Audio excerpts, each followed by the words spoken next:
সালের ৫ আগস্ট আওয়ামী লীগের পতন ও শেখ হাসিনার ভারতে আশ্রয় নেওয়ার পর থেকেই দিল্লি ঢাকার সম্পর্কে টানাপোড়েন নতুন মাত্রা পায়, এমনটাই মনে করছেন বিশ্লেষকেরা। অভিযোগ উঠেছে নরেন্দ্র মোদী সরকার কৌশলগতভাবে বাংলাদেশকে চাপে রাখতে নানা পদক্ষেপ নেয়। এরই মধ্যে উল্টো ধাক্কা খায় ভারত নিজেই। যুক্তরাষ্ট্রের সঙ্গে সম্পর্কের অবনতিতে ভারতের পোশাক রপ্তানির ওপর ৫০% শুল্ক আরোপের খবরে মুখ থুবড়ে পড়ে দেশটির পোশাক খাত। সেই ক্ষত শুকানোর আগেই এবার নতুন চাল। ইউরোপীয় ইউনিয়নের সঙ্গে মুক্ত বাণিজ্য চুক্তি। শুল্ক সুবিধা পেলে ইউরোপের বাজারে ভারতীয় পোশাক সহ নানা পণ্যের স্রোত নামবে, এমন প্রত্যাশা জোরালো হচ্ছে। কিন্তু এর অভিঘাত কোথায় গিয়ে পড়বে? প্রশ্ন একটাই, ইইউ বাজারে বাংলাদেশের পোশাক শিল্প কি আরেকটি কঠিন পরীক্ষার মুখে পড়তে যাচ্ছে? তা জানাবো আজকের এই ভিডিওতে। চলুন শুরু করা যাক। প্রায় ২ দশকের আলোচনা শেষে গত মঙ্গলবার ইইউ ভারত মুক্ত বাণিজ্য চুক্তি সইয়ের ঘোষণা দেওয়া হয়। ইউরোপীয় কাউন্সিল, ইউরোপীয় পার্লামেন্ট এবং ভারতের সংসদের অনুমোদন পেলে ২০২৭ সাল থেকে চুক্তিটি কার্যকর হওয়ার কথা রয়েছে। চুক্তির আওতায় ইইউভুক্ত ২৭টি দেশের বাজারে প্রবেশ করা অধিকাংশ ভারতীয় পণ্য বিশেষ শুল্ক সুবিধা পাবে। এই চুক্তির ফলে ইউরোপে ভারতীয় পোশাক পণ্যের ওপর বিদ্যমান প্রায় ১২% শুল্ক শূন্যে নেমে আসবে।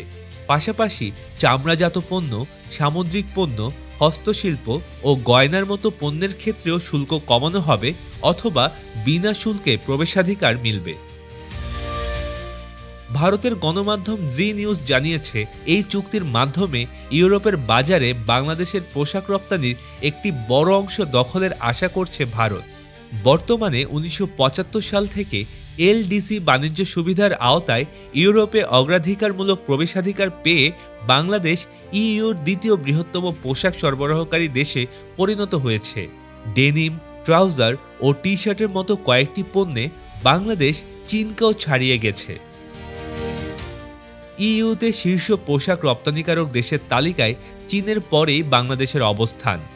এরপর রয়েছে তুরস্ক, Bharat, Cambodia, Vietnam, Pakistan, Morocco, Sri Lanka ও ইন্দোনেশিয়া। ২০২৪-২৫ অর্থবছরে বাংলাদেশের মোট পোশাক রপ্তানির ৫০% বেশি গেছে ইউরোপীয় ইউনিয়নের দেশগুলোতে, যার পরিমাণ প্রায় $১,৯৭১ কোটি।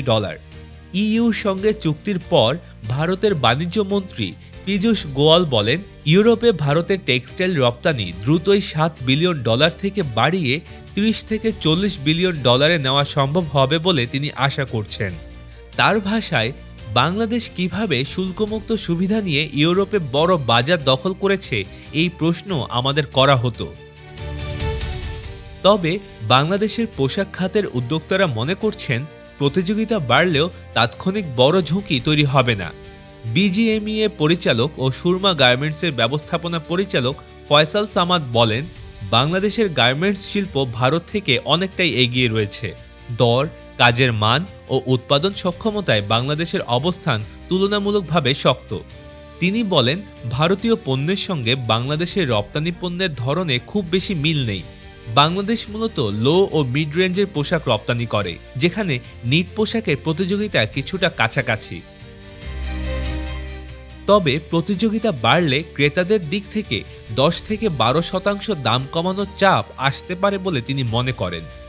এই পরিস্থিতিতে খরচ কমানো ও দীর্ঘমেয়াদী পরিকল্পনার ওপর গুরুত্ব দেওয়ার কথা বলেন ফয়সাল সামাদ। তার মতে, ঋণের সুদের হার কমানো, নিরবচ্ছিন্ন জ্বালানি সরবরাহ এবং নীতিগত সহায়তা নিশ্চিত করা গেলে এই চ্যালেঞ্জ মোকাবিলা করা সম্ভব হবে।